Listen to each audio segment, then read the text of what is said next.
Vamos agora no próximo episódio, no episódio seguinte, que é Rhaenyra, a Cruel. E segue, né, no que, maestro, você já pontuou, né, que é um pouco desse o ciclo de vingança, né, de você encontrar ali a pedra fundamental. Quem deu a primeira espadada, quem derramou o primeiro sangue, e com o avançar desse ciclo e o aumento aí desse ciclo, né, da vingança, você vai alcançando mais pessoas, mais personagens. E esses novos personagens vão viver suas próprias tragédias. E você não pode dizer que a perda de um filho é mais sentida por uma rainha do que por um plebeu. Você não vai dizer que a dor de uma perda dessa magnitude, perder um pai, um marido, uma mulher, é algo que depende da classe social ou a qual você está inserido, né? O fato é que essas tragédias elas vão suplantar o fato inicial, né? O primeiro sangue derramado e ninguém mais vai saber. E acho que esse segundo episódio, maestro, Rhaenyra Cruel, ele vai muito nesse ponto, né, de mostrar como essa trama ela vai ficando mais densa e o nó vai ficando cada vez mais impossível de ser desfeito, né? E a cena começa, como eu disse, com as consequências, né, da morte e transformar num espetáculo. Eu ia tentar falar a palavra, mas não ia sair, não. Um espetáculo, né? sobre... Espetacularização. Eu ia travar aqui, espetacularização. Sobre o funeral do bebê, porque dentro de todo esse cenário, o nome que se usou na série, embora o nome seja As Crônicas de Gelo e Fogo, né? Ou a Canção de Gelo e Fogo, como está sendo traduzida agora, a Song, né? A Song of Ice and Fire. Mas para a série da TV sempre foi o Jogo dos Tronos. Então, nesse caso, é sempre uma questão... tem toda a guerra, tem todas as artimanhas, mas é tudo também política. E dentro disso, da hora que acontece isso aí tem o Otto Hightower, que é ainda a mão do rei, de transformar, embora ele diga sem convencer muito de que ele está sentindo muito a morte do bisneto, porque é bisneto dele, né? Ali sente a filha, Aegon o neto, e essa criança, o Jaehaerys, seria o bisneto, mas que aquilo ali, de usar aquilo ali, aconteceu, e agora mostrar aquilo ali para trazer o povo, que o povo, como eu disse, embora eles estejam em King's Landing, nem todo mundo está em King's Landing, acha que o rei atual deveria ser o rei, ou que não deveria ser. Então tem toda essa divisão, então transformar aquilo ali para transformar em Rhaenyra, já que naquele momento, não é nem a questão política de achar, todo mundo deduz que foi Rhaenyra, então, Rhaenyra. Então não é nem vamos culpar ela que ela vai se dar mal, é porque ali fica muito claro que teria sido ela na cabeça, então não é nem plantando algo que não existiu naquele momento, embora tenha sido Daemon, né? E naquilo ali acontece, de fato funciona. O povo abraça, sobretudo, a dor da rainha, da rainha mãe, né, que é a avó da criança, o rei que não aparece porque está dentro desse cenário, o rei não deve aparecer porque o rei estaria muito enfurecido e poderia, enfim, tem toda a lógica, ou seja, ele mantém o rei dentro do castelo. E do outro lado, por ser política, Rhaenyra sabe que isso... que ela está perdendo agora o apoio de muita gente a partir de algo que ela não fez e tal, e até que o marido admite que foi, mas que não era para matar. Mas, ao mesmo tempo, a ordem do cara foi clara. É um filho assim, ele não... os assassinos foram lá e não deixou muita margem para os caras pensarem em outra coisa. Um príncipe, né? Era um príncipe e tal, assim, o cara mandou matar Aegon, que até porque Rhaenyra disse, eu quero Aegon. Então, na verdade, ela deu a ordem para que... Desculpa, Aemond. Aegon é um, Aemond é outro. Ela deu a ordem para que Aemond, que matou o filho dela da Batalha do Dragão, já no fim da última temporada, para que fosse morto. Então, essa ordem existiu. Só que não houve o tipo, e se não achar? Se não achar, eles podem matar o rei, poderia matar o rei, mas para matar os filhos, as crianças, então ali cruzaram a barreira que dentro dessa guerra, até dentro desse universo aí, não se aceita. que até dentro desse universo geralmente se poupa criança, e tem até uma lógica assim, dentro desse universo que é muito curiosa, que por vezes as pessoas têm muitos filhos e tal, e quando tem alguma guerra e termina, aí um filho, geralmente o mais novo do derrotado, ele cresce mantendo dentro de outra família. Isso aconteceu, por exemplo, com o Stark, com aquele das Ilhas de Ferro, aquele Greyjoy. Ele tá lá é porque os Greyjoy perderam a guerra e aquele... Como? Tion Greyjoy. E ele... tem uma palavra específica que eu tô lembrando agora, mas ele cresceu ali como... É para garantir que aquele rei não volta a se rebelar. Isso, que não vai ter rebelar, porque o cara, querendo ou não, ele é um possível herdeiro. Vai que morre os outros, ou seja, é um herdeiro, não vai se rebelar e tal. Mas ele cresce dentro da corte, o cara ele não cresce numa masmorra, não, cresce normal e tal, mas cresce como isso. Então, até isso, mas não mata. Eu tô dando um exemplo, ou seja, o cara até acontece esse tipo de coisa, mas não de matar, que foi a barreira que cruzou. Então, esse episódio vai sendo construído todo nisso aí, e tem a lógica do rei de matar, na hora que tem a investigação, né, que tem ali uma das fotos, um cara enforcado, que se chega à investigação que os caça-ratos, Ratcatcher, sempre teve essa dúvida, né? Como seria caça-rato em inglês? Porque poderia ser outra palavra, mas aí tá confirmado que é Ratcatcher. Não, é como se fosse Mouse Hunter, mas como se a galera usa o Rat mesmo, né? Você pensar que poderia ser Mouse, mas se usa Ratcatcher. E aí volta para a mesma política que tinha feito a diferença em relação ao funeral, mas em relação à punição. De que, foi os caçadores de ratos, enfim, dentro do castelo, das masmorras, que um deles matou. Como não ia ser difícil chegar, mata todo mundo. E ali já perde todo o apoio que estava sendo construído. Ou seja, no fim porque das contas... não só mata, como deixa os corpos enforcados. Isso, né? Exatamente. Já mostra também aí, mestre. E só um era culpado. Rapidinho. Fala, Celso. Não, pode falar. E só um era culpado. Então, naquela situação... É da imagem que a gente tá vendo aí. Isso, que é o queijo, né? Então, e o outro é o cara mais brutal. Então, ao mesmo tempo que ele puniu mas outros 10, de repente, não foram punidos. Aí, obviamente, você perde o apoio popular, porque 10 famílias foram... Fred, maestro, um ponto de cisão ali na cúpula, né, do Conselho Verde, né? Porque até aí, Otto é que ia ditando a estratégia, o que ia ser feito. Junto com a filha, né? Isso, junto com a filha. Mas basicamente na cabeça de Otto.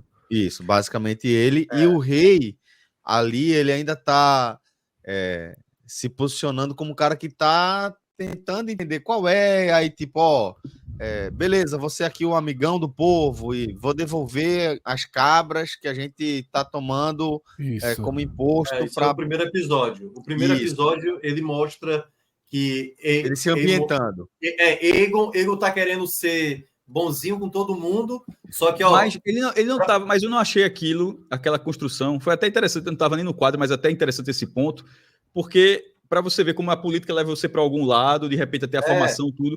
Naquilo ali, eu acho que ele estava sendo... ele não estava sendo falso ali. Não. Ele, na verdade, como criança, ele foi uma criança que fez até bullying, mas... Na verdade, ele está sem noção. Por isso que o Otto fala para ele assim, tem uma guerra aí, o cara fala assim, para a gente conseguir fazer as armas, a gente vai ter que... precisar de mais recursos. Mas ele poderia ter sido já ele poderia ter... Tanto é que ele atende ao avó, que é o mão do rei, e realmente ele dá a ré, infelizmente, tal. Mas antes de ter qualquer orientação, ele estava sendo um rei cordial. A exemplo do pai. Ele tinha um exemplo do pai. Zero era um rei mais cordial. E aí, só para concluir essa linha de raciocínio, essa cena do enforcamento dos matadores de ratos, caçadores de rato, ela mostra também essa virada, né, do rei. Ele agora passa a ser um cara colérico, um cara que está engolido pelo ciclo de vingança, e agora é um rei engolido também ali pelo ciclo de vingança e vai no ódio, na cegueira que acaba por como o Fred falou, como o Maestro também destacou, por implodir o plano que Otto Hightower estava construindo, estava traçando de angariar o apoio popular a partir dessa narrativa de que Rhaenyra é cruel e é desalmada e é matadora de crianças, para que isso resultasse também no aumento de apoiadores em outros reinos. E aí isso tudo cai por terra, né, quando o rei tem essa atitude intempestiva que vai também apontar para o fim da relação entre o rei e o avô. Isso. Tem um ponto que eu vi comentários e concordo 100% com a interpretação. Vocês trouxeram, resgataram aquela cena, né, do primeiro episódio, em que o rei tenta atender os pedidos de todo mundo que vai ali naquelas sessões diárias ou semanais que ele tem ele no não palácio. É só tentar atender, ele faz o que ele acha que é o certo. Tá? Isso, é só... exato. Então, mas ele tenta atender. E a primeira cena desse episódio que tá aí na tela, ela é de uma simbologia gigantesca da ruptura de Aegon com o legado do seu pai, que foi um rei pacificador. Ele destrói a maquete do pai. Aquela maquete que o pai Ele construía com o maior cuidado, a anos vida e anos inteira, e anos, né? Até seus últimos esforços, enquanto ele pôde, ele construía essa maquete. E no ato de fúria, ao saber da morte do filho, ele simplesmente age no total descontrole. Eu acho que esse temperamento é que é o ponto, porque o pai não passou pelo assassinato de um filho. Sim. Como ele um assassinato brutal de um filho. Mas o pai, se não me engano, perdeu 3 ou 4 filhos no nascimento. Com a Aemma, né? Com a esposa, que morre logo no comecinho das Casas do Dragão, que ele era a Rin, né? Da família Rin. E como você está falando, aquela maquete que era tipo um hobby, e durante muito tempo da vida, ele teve, ainda que fosse pacificador, ele perdeu filhos, deve ter tido situações ruins, mas nunca a ponto de perder o controle de derrubar, de destruir aquilo. E o filho, com poucas semanas de reinado, passou por algo muito brutal, reforçando, mas de certa forma pode ser visto até uma camada, pode estar um subtexto ali de alguma camada de interpretação, não é tão claro não, mas você olhando depois em perspectiva realmente faz sentido de que é assim, com um reinado tão curto, ele já destruiu todo o legado do pai, que era construir tudo aquilo ali durante anos, que aquilo não foi feito do dia para a noite, durante anos, e num período no qual o pai dele deve ter passado por muita coisa também e não descontou naquilo. E João Gilberto ainda traz no chat uma simbologia que completa, mas que está implícita. A maquete é o reino, né? A maquete é justamente o reino e ele está ali destruindo e tem uma simbologia muito grande, né? E esse ponto que vocês trouxeram dessa decisão colérica, como o Celso definiu, do rei mandar enforcar em praça pública todos os caçadores de rato, ela já gera uma cisão grande com Otto, que é a mão do rei. E aí, no final do episódio, uma outra decisão vai levar à mudança, inclusive a queda de Otto Hightower como mão do rei. Só que dessa vez... E aí já com a mudança de patamar de relevância e poder de decisão para a história, né, para os rumos da história de Cole, né? Isso, que já porque Cole... Ele que manda. Ele atendendo a pressão do rei, sua própria culpa também, ele que manda, e aí... Pronto. Era aí que eu queria aproveitar, Fred, que eu acho que tem uma coisa que é um sentimento que, para mim, é desse episódio, que é a palavra culpa. Eu acho que, assim, tem muita gente que se sente culpada pelo incidente do final do primeiro episódio. Se você olha a maneira como a Alicent vai para esse velório, porque ela sabe que ela estava na cama, o Cole, ele sabe que ele era o principal guarda, né? Assim, o cara que teoricamente era para proteger a criança, tanto que na hora do confronto ali com um dos gêmeos, né? Onde é que você estava? E aí fica essa coisa do sentimento do manto branco, o que ele estava fazendo exatamente para não honrar o manto branco. E eu acho que durante todo o episódio tem isso. Rhaenyra, o próprio Daemon, pelo que ele fez, ele sabe que ele cometeu um erro gigantesco para o lado, né, da guerra, onde ele está tentando... na verdade, ele deixou o Rhaenyra cada vez mais fraco. Então, para mim, eu acho que o sentimento do segundo episódio está muito ligado a essa culpa e que dá exatamente no próprio duelo entre os dois gêmeos no final, né? Que cada um ali, os caras se amam, cada um tá de um lado, né? Cada um tá no verde, outro tá nos pretos. E Arik e Eric Gargil.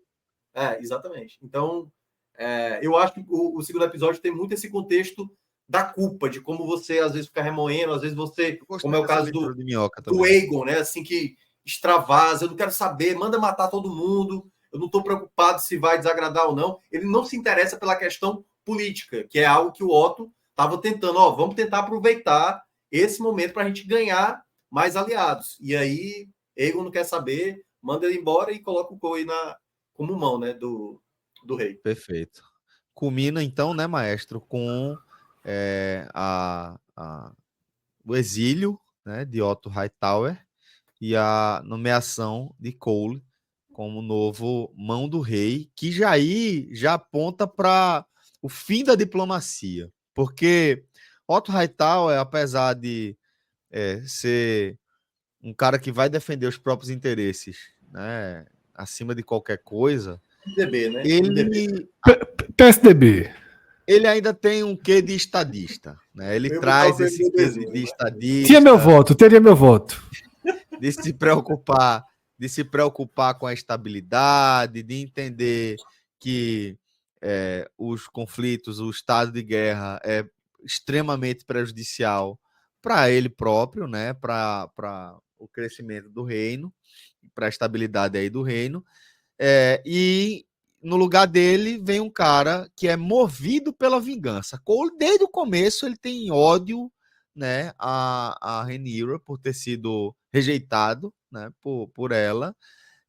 E desde então, pelo menos é o que retrata na série, basicamente todo episódio que envolve Cole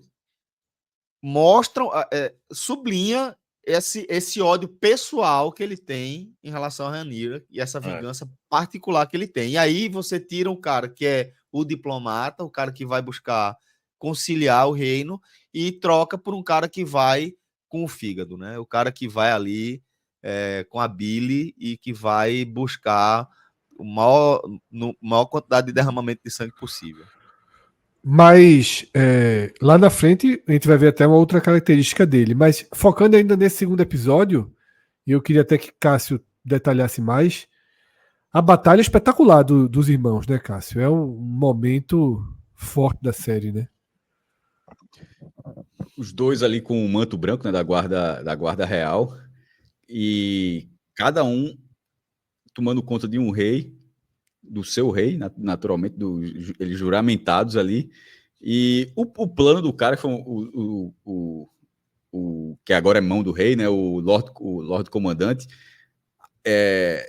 o cara entrar lá, tem a mesma armadura, se passar pelo irmão, os caras realmente são idênticos e tentar matar a rainha, que não viraria um Kingslayer, porque para ele, no caso, ela não é rainha, ela é uma usurpadora e vice-versa, e para ela o outro lado que é o usurpador.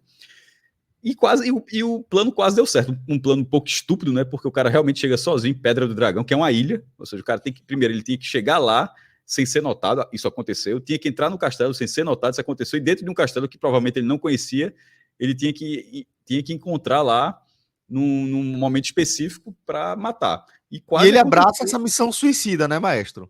Porque ele não pode negar a missão do comandante. Abraça, né? sem coração, mas abraça. Porque ele sabe que a ideia é uma merda, né? Ele diz assim, ele não tem escolha, né? É suicida. Ele sabe que ele vai entrar lá. E se der certo, ele vai morrer.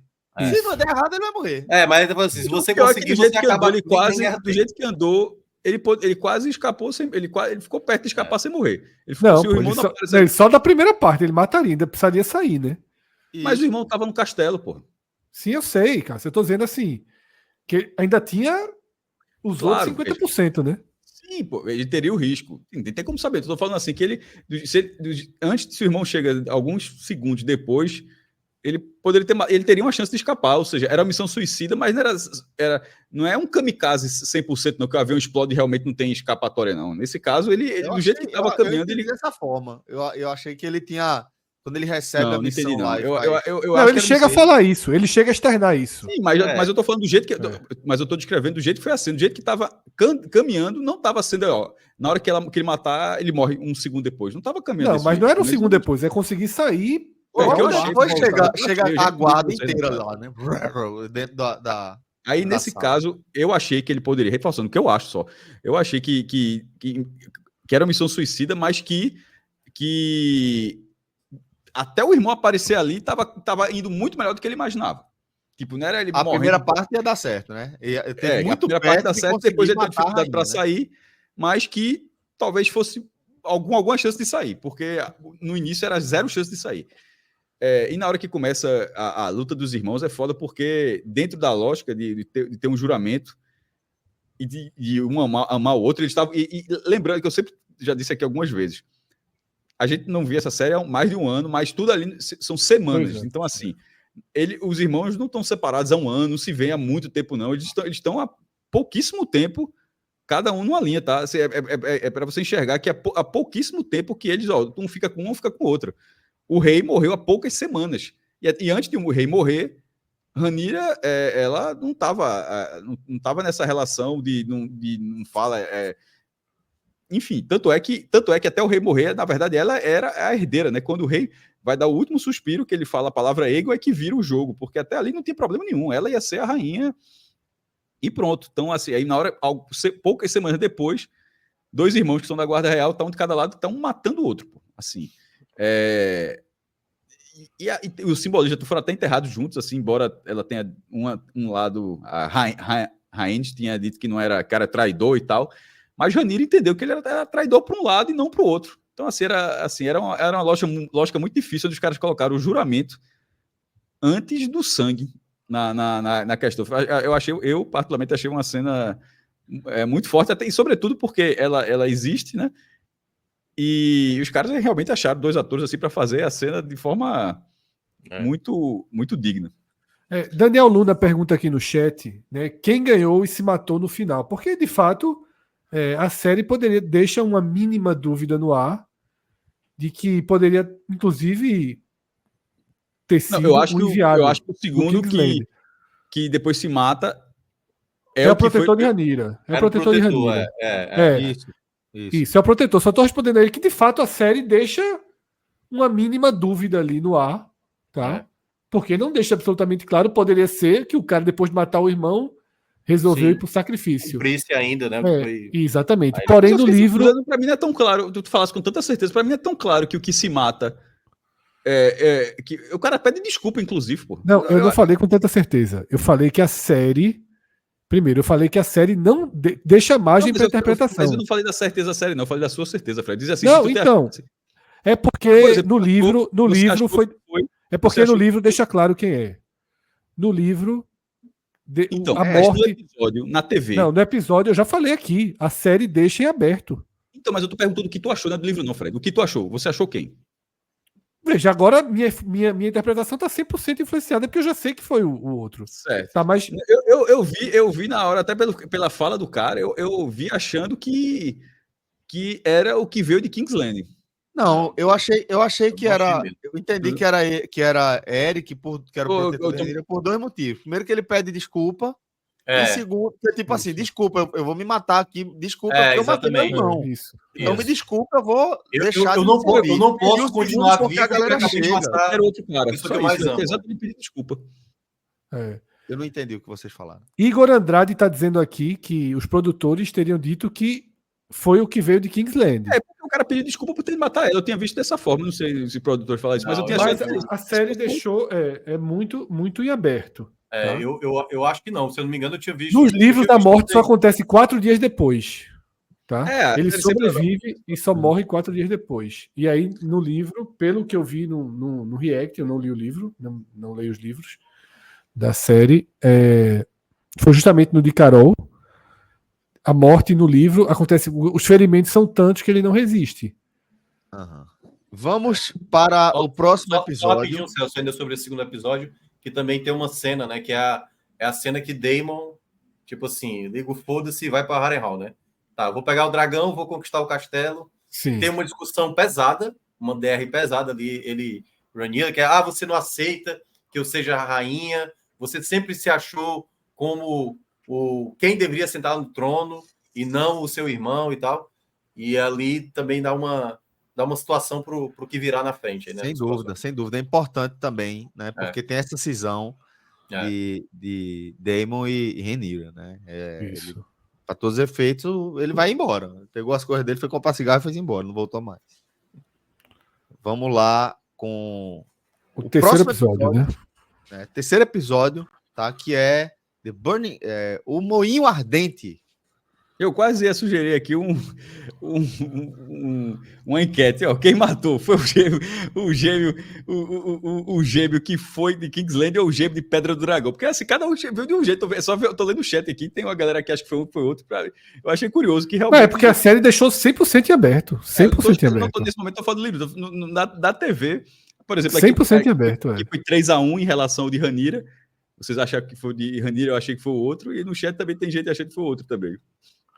O Igor Andrade coloca aqui, né, um trecho de uma reportagem dizendo: esse é o Eric no final, né, que é o último Eric sobrevivente que cai. E Eric é aquele que cai sobre sua espada no final, sim. Então você sabe que o Arik, né, está morto. É isso. Sim, pô. E quem é Eric? E tu, por exemplo, sabe quem é um? Não, pelo que eu entendi aqui, Eric. Sim, beleza, Eric. Pronto. Quem era o de Rhaenyra? Diz aí quem era. O de Rhaenyra é o Eric com E. Não, com A. É o com A. Aí, tá vendo? Tá vendo? Vocês sabem. Mas se eu não me engano, depois eles corrigiram essa informação. Parece que ele tinha se expressado errado. É como se fosse Arik mesmo, que era o protetor de Rhaenyra. Na história original, quem vence a batalha é o protetor de Rhaenyra. Então pronto. Eu acho que é isso mesmo. Ele acabou se confundindo. Episódio 3, Celso. Tá pesquisando aí? Pelo que eu tô vendo aqui, o protetor de Rhaenyra é Eric com E. Exato. Aí vai confundir mais. Não, é isso mesmo, Celso. Foi uma confusão. Acho que Minhoca já resolveu a questão. Tá? Que essa entrevista é que nosso colaborador aqui no chat trouxe, que foi a entrevista que o produtor acabou gerando a confusão. Pronto. Tá? Boa. Mas veja só, na história original, e possivelmente é o protetor de Rhaenyra que vence o duelo dos irmãos gêmeos. Tá? Isso. E morre no livro, morre. Se o produtor teve que explicar, é porque é confuso mesmo.